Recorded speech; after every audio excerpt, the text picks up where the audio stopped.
Hello everyone, and welcome to your 5-minute stretch focusing on the lower body today.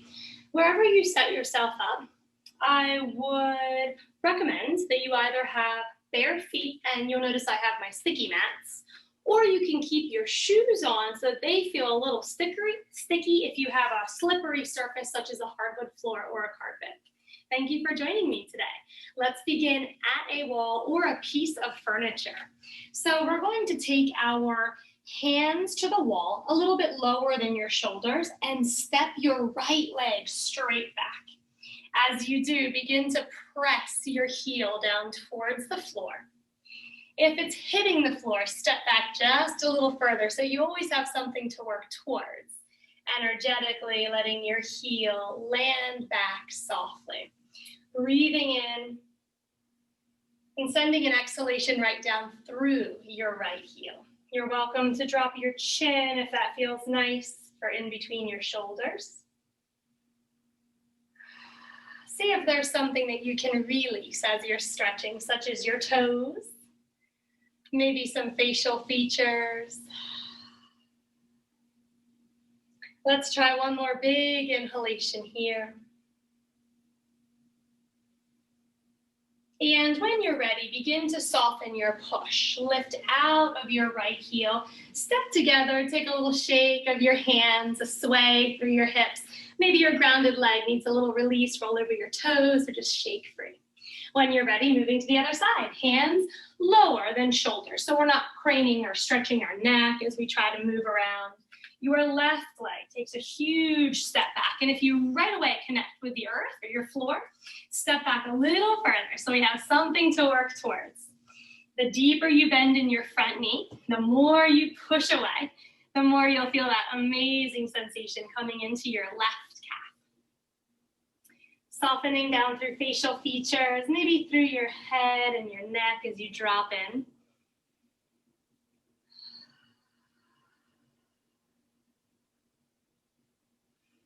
Noticing whether or not you claw down into the earth with your back toes. Are you able to soften them just a bit? Thinking about that energy flow right out through the back of your heel. Each time you exhale, send it down just a bit more deeply. Take another big breath in. Relax your pushing, lift your back heel, and step your feet together. Your wrists may need a little shake out after that. A little sway, maybe your grounded foot wants a little rollover of your toes. And when you're ready, you may want to find your wall again. We're using our right hand to grasp the top of our right foot. Send your heel up towards your butt. Reach back. And as you squeeze your heel towards your butt, let's try to close our knees. You don't need to use the wall or a piece of furniture. If you feel really balanced, stretch your fingers high to the sky. Gets a little wobbly, a little more interesting. While you're here, we're going to tuck our tailbones down just a bit, pulling our pelvis forward just a bit, feeling a little sensation like a squeeze up from the bottom of your right cheek, and then a pushing down, foot into hand, kneecap towards the floor. That definitely makes it feel more intense. Let's take another big breath in here.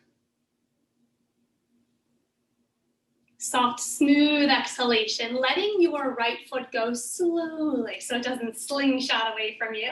Take a moment to just let it shake out. Maybe you roll over your toes again, whatever feels nice. Recovering before we move on.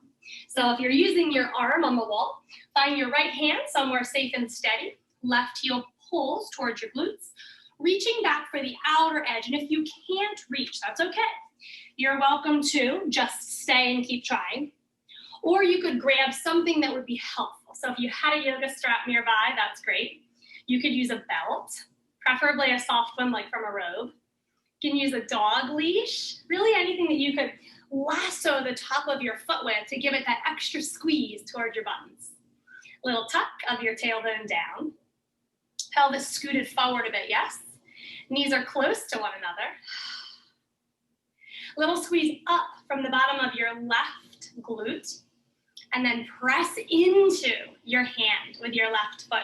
Send your kneecap more down. I challenge you to lift and lengthen, only using the support if you feel like you're about to tumble over. Softening your facial features, relaxing. letting your jaw drop heavily, your eyes to soften in the corners. Slowly releasing your right arm, your left leg, and then do whatever your body's craving. If you want to shake out, sometimes we get a little tingly, yeah? So just give it a little release. Final stretch. Let's hug our right knees to our chest. Big squeeze. Flex your foot, and you might want to use your wall. Left hand would come to the wall for this one. Flexing to cross ankle over your left thigh. I love the wall for this one. So I'm going to use both hands on the wall to show you an option. They want to be a little low.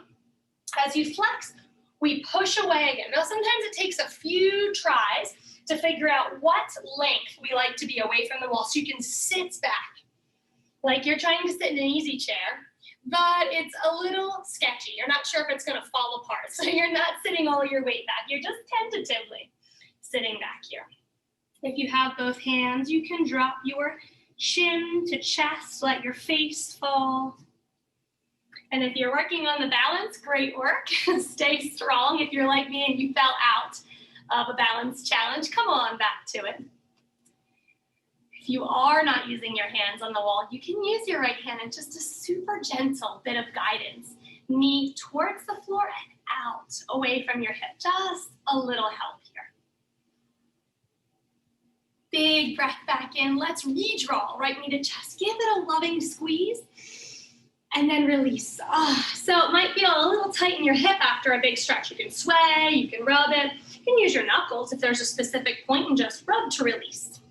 When you're ready, left knee, big hug, squeeze it. Okay, what option do you want to choose? Right hand to the wall, both hands to the wall, or no hands? A little balance challenge. Flex your left foot, ankle over so that it doesn't feel pokey as you sit your buns back tentatively now. Just a little goes a long way. Remember, that chair is not so trustworthy that we're sitting in here. Wherever you've landed, try to soften your shoulders, your neck, and your facial features. If you have your left hand on your knee, you're welcome to give a little bit of an invitation down and out. So I like to turn fingers out. That way, as I push down, I can also send the knee away from the ankle. A little bit of opening for your hip flexor. If we felt a grip, are we able to release? I always try to wiggle my toes, my fingers, release my shoulders, neck, and face as I'm stretching. One more big, beautiful breath in. And as you exhale, let's unwind from wherever you are. Give your leg a little shake, maybe a little sway, maybe a circle through your hips in each direction, whatever feels clearing of that stretchy feeling. Hopefully we're left over with the ooey gooey feeling, but not the tightness. Beautiful breath in to finish your slow, low body stretch. Hands down through heart center. Namaste. Thank you for joining me today.